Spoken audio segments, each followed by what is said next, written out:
المحور الثاني مسألة صلة الرحم. الآن أنا أكاد أبصم بالعشر أن ما بقيت أسرة من أسرنا لو فيها قطيعة رحم. وقطيعة الرحم الله دائما يقرنها بإيش؟ بالفساد في الأرض. هل عسيتم إن توليتم أن تفسدوا في الأرض وتقطعوا أرحامكم. تفسدوا في الأرض وتقطعوا أرحامكم. أولئك الذين لعنهم الله فأصمهم وأعمى أبصارهم والعياذ بالله. تخيل مجتمع تنزل عليه اللعنة والصمم وعمى البصر، يصبح المنكر معروف والمعروف منكر. خلاص تصبح قطيعة الرحم عندنا مفخرة. تلقى الواحد يقعد عند عياله، ها سويت فيهم، رديت عليهم، ما خليتهم، ما نبغى احلهم. طيب يا بطل ازرع قطيعة رحم. بطل ما شاء الله عليك، تزرع في القطيعة بيض الله وجهك. ازرع عليك وزرها ووزر من عمل بها يوم القيامة. القطيعة وش معناها؟ بأمر بتحليل بسيط. القطيعة وش معناها؟ قطع الاتصال بالله، لأن الله يقول أقطع من قطعك. إذا طالما أنك طرف في قطيعة تأكد أنك مقطوع من الله. طيب كيف تبي السعادة تجيك؟ كيف تبي الله يكرمك بالبركة في بيتك وفي أسرتك وفي راتبك؟ كيف تبي الله يكرمك بالصلاح، صلاحك وصلاح عيالك وصلاح اللي حولك؟ كيف تبيه وانت أصلا قاطع اتصالك معه؟ الحرمة مثلا تجي تكلمني تقول يا شيخ اخت رجلي أنا ما نبرحت له. مسكينة صلين في تالي الليل، والله قوم تالي الليل، تدعين الله يصلح عيالك، طبيعي ما راح يستجاب لك، لأنك أصلا قاطعة اتصالك بالله. كيف شخص يقطع اتصاله بالله ويرجي من الله أنه يرحمه ولا يجيبه؟ ولا أنت أصلا أنت قاطع اتصالك مع الله. والعجيب يا جماعة الخير واللي يحزن، أنا من خلال تجربة طبعا دخولي في قضايا قطيعة الرحم، والله يا جماعة الخير وأنا ماني مجبر على الحلف، لكني إلى يومكم سنوات طوال أسأل الله بس أن لا يحرمني أجرها ويوفقكم لمثلها وأحسن يا رب يا كريم. صدقوني يا جماعة بدون حلف إني ما بعد جلست في قطيعة رحم أقدر أقول لها أصل، كلها كلام فاضي. كل قطيعة الرحم دخلت فيها كلها إذا بدأنا نمشي فيها لقيناها في الأخير تنتهي كلام فاضي. قام لي ما قمت له، سلم علي ما سلمت عليه، عزمني ما عزمته، عزم حرمتي ما عزم حرمته، قال البزراني ما قال البزرانة. تصدقون قطيعة 3 سنوات بسبب بطاقة زواج. أرسل واحد بطاقة زواج كاتب الأخ فلان المحترم، الأخ فلان المحترم، الأخ فلان ما حط المحترم، نسى. اللي ما حط له المحترم زوجته شالت الدنيا وقعدتها أو لم تقعدها. على ليش ما كتبوا لك المحترم؟ يرون أخوانك أحسن منك إلين صارت قطيعة. صد بطاقة. لا تضحكون، هذا واقعنا المحزن. قطيعة رحم لأتفه الأمور. وشوف نفسك تلقاك طرف في قطيعة رحم ما لها أصل. والعجيب يا جماعة الخير مدرسة إبليس وحده، مدرسة إبليس، عيال إبليس واحد، سبحان الله العظيم، مدرستهم واحدة، تخرجين من مكان واحد. في السعودية، في مصر، في الأردن. أنا أقول لكم القضايا اللي دخلتها، قضايا الصلح اللي دخلتها، الدول اللي دخلت فيها قضايا صلح: الجزائر، سوريا، اليمن، السعودية، الخليج كله. تستغربون إن الرد واحد.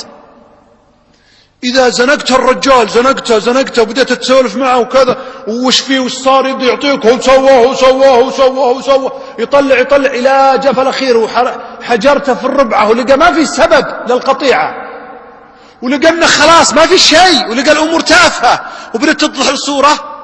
رد عليك برد واحد في كل هالدول، تصدقون نفس الرد. تدرون وش الرد؟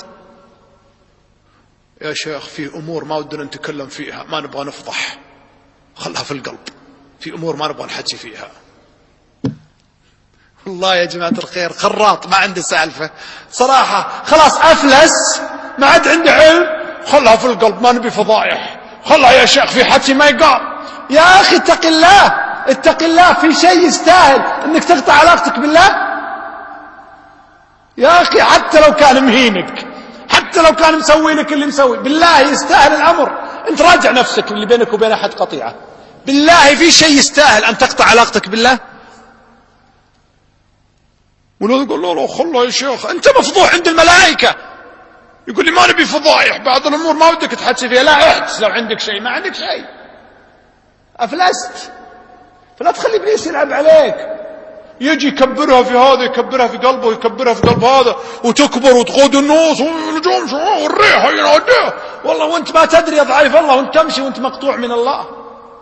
ثم تجي تصلي يا رب اصلح لي، يا رب عيالي، يا رب وين، يا رب السعادة، يا رب بارد في الراتب، عجزت ما ادري وين يروح. طبيعي محروم. جيت بين اثنين تجار بينهم مشروع، المشروع قيمته 18 مليون. شوفوا اللي الله يفتح له، اللي الله يفتح بصيرته. 18 مليون قيمته أو حول 18 مليون. كانوا في البداية أول ما بدأ المشروع ما حددوا نسب، فلما صار في مشكلة بعد سنين هذا يقول لك 40% وهذا يقول لك 50%، صار الخلاف بينهم على قرابة الظاهر 10% أو شيء.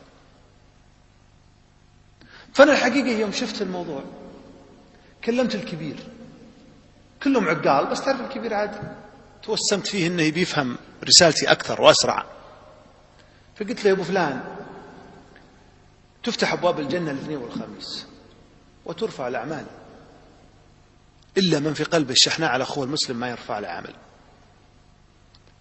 كم تعطي اخوك نسبه عشان تسلك طريقك الى الله؟ قلت له لا ترد علي، فكر وخل ردك عملي. السلام عليكم. احنا ما نبي حسي، نبغى تطبيق. الان انت وانت تسمع الكلام هذا لا تقعد تخلي ابليس يبرر لك ويحوسك، عليك عملي. خلك اليوم عملي، لا تنام الليله وفي نفسك شيء على حد، لا تنام وفي احد نفس الشيء عليك. كما قال الرجل للمصطفى عليه السلام، قال يا رسول الله لي قرابه اصلهم يقطعوني، اعطيهم يمنعوني، احسن لهم يسيئون لي. ما قال لك خلاص بيض الله وجهك وكفى، لا، قال إن كان كما قلت أعطاه ضمانين. الضمان الأول تسفهم الملة، والضمان الثاني لا يزال معك من الله ظهيرا، يعني ربي ناصرك عليهم، ناصرك عليهم. وشلون يجون يحبوا راسك يتعذرون منك؟ لا، يرسل لك ربي السعادة يحرمهم منها، يرسل لك ربي البركة، يرسل لك ربي الصلاح. نصر الله أحيانا خفي، جندي خفي ما تدري عنه يجي يرسل لك التسخير. ما تلاحظ أنت أحيانا تروح في معاملة وعندك واسطة وتتعقد؟ ما سخر الله لك. وأحيانا تروح في معاملة ولا عندك أحد، سبحان الله، ويسخر الله لك موظف معد صغير ما هو موظف، ويمسك ويطير بك يصلح شغلك وأنت تتوقع أنها بتأخذ لها وقت. ما حصلت معك؟ أنا حصلت معي. هالتسخير هذا جندي يسخر الله لك ولعيالك في دراستهم في أمورهم، يسخر الله لولدك أن تجي الأسئلة مع اللي ذاكرها. يا أخي جنود التسخير، جندي التسخير الحالة. والله ربي أكرمك فيه يا شيخ تغدي حياتك مختلفة. فأنت لا تقعد تضحك على نفسك وتحرم نفسك من خير موجود. الحرمة تحرم نفسها من خير موجود عشان والله أمه قالت لي ولا أخته قالت لي ولا مرت أخوه قالت لي. الأمر أبعد. فهذا الرجل التاجر قلت له يا أخي لا ترد علي، خل جوابك بينك وبين ربك سلام عليكم. مشيت وخليته. اتصل علي ولده الكبير قال لي بس يا شيخ أنا بحب أبشرك بحاجة. قلت تفضل. قال أبوي تنازل عن كامل المشروع. يوم قاعد يفكر طريق إلى الله مسكر علشان نسبة 10%، عشان المشروع كله خله يروح بس يتسلك طريقي إلى الله. يا أخي شوف اللي الله يفتح بصيرته. بالله عليكم كم واحد بيننا الآن حار من نفسه من الاتصال بالله بسبب كلمة قيلت، ولا بسبب مش عارف ايش، ولا جيت ولا استقبلوني، ولا جيت هو أصلا بانيها في نفسه كذا، يعني شيء في نفسه، مرض في نفسه، قاعد يكبرها ومقطوع من الله سبحانه وتعالى. طيب كيف تبغى تعيش سعيد؟ كيف تبغى تعيش سعيد؟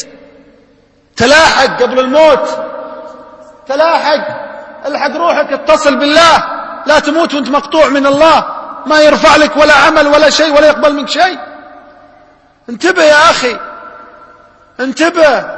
ليس الشديد بالسرعة ولكن الشديد الذي يملك نفسه عند الغضب. انتبه، كلها من وراء الشيطان، يجي يعصدك ويبين لك وانت المهم عنده ان تبقى قاطع عشان ما يرفع لك عمل ولا يقبل لك شيء ولا يجيك مدد من الله سبحانه وتعالى. فشوف نفسك الآن، هل أنت من اللي طرف في قطيعة؟ استعجل وانهى الآن. حبذا لو من هالمسجد برسالة للي انت قاطع بينك وبينه. وأنا كنت في أحد الدول قلت هذا الكلام، وبعد المحاضرة جاني واحد سلم علي قال لي: يا شيخ، أنا بيني وبين أخوي قطيعة سنوات، وكنت كاش منه، ولا جت مناسبة أتأكد إذا هو بيجي ما أروح، لأني مجرد ما أشوفه تجيني ضيقة، يا إما في طريقة السلام يا ما يسلم علي يا ما أسلم عليه، المهم يحصل بيننا. فيقولون جالس في المكان في المحاضرة وأنت تقول ارسل رسالة، يقول تجرأت وأرسلت رسالة. أرسل لأخوه قال: أخي والله أني أحبك وأنه محزني اللي بيني وبينك وسامحني وكذا. المهم أرسل لي رسالة لطيفة. تصوروا يا جماعة الخير أنه جاه الرد وهو في المسجد وهو في المحاضرة، جاه الرد. صدقوني يا جماعة، أي اثنين متقاطعين ودهم يصلحون، لأن أصلا بذرتهم بذرة خير وفيهم دين، بس إبليس شغال والناس اللي حولهم ما يدفدفونهم على الخير. تلقى بعض الناس بدل ما يقول كلمة تسجل له يوم القيامة في صلة رحم: ألا أدلكم على ما هو خير من الصلاة والصيام والزكاة، إصلاح ذات البين. بدل بعض الناس ما يدور على هالشعيرة ويحاول يدف ربعه يدري مثله يدف، تلقى أحيانا يرمي حطبة على النار ويشعللها زود والعياذ بالله. بدل ما تسعى في صلح وتجيب اللي أصغر منك سن من عيال عمك ولا من أخوانك وتشد عليهم وتقول: لا يا أخي اتقوا الله، احنا مقطوعين من الله، منزوعين البركة، منزوعين كل جنود الخفية منزوعة مننا، منزوعين كل ما صابك شيء راجع روحك، انت قاطع فيك قطيعة. إذن هذا السبب موجود. هل نقوى أنفسنا يا جماعة؟ نقوى أنفسنا. ابن مسعود رضي الله عنه إذا بدأ محاضرته كان يقول: إن كان بيننا قاطع فليخرج، فإن الرحمة لا تنزل على قوم بينهم قاطع. يعني قوم زي هذول زينا كذا مجتمعين، لو بيننا قاطع ما تنزل عنا الرحمة. والجماعات اللي زي كذا أصلا نجتمع عشان تنزل علينا الرحمة، ولا لا؟ بسبب واحد قاطع. ممكن يا أخي إذا اللي يطهر قلوبنا الآن، من في خاطر الشيء يا جماعة يطهر قلبه من الآن. وأنا أول واحد أعاهدكم وعهد ربي الآن أرفع إيدي قدامكم إني تنازلت عن كل من أساء لي.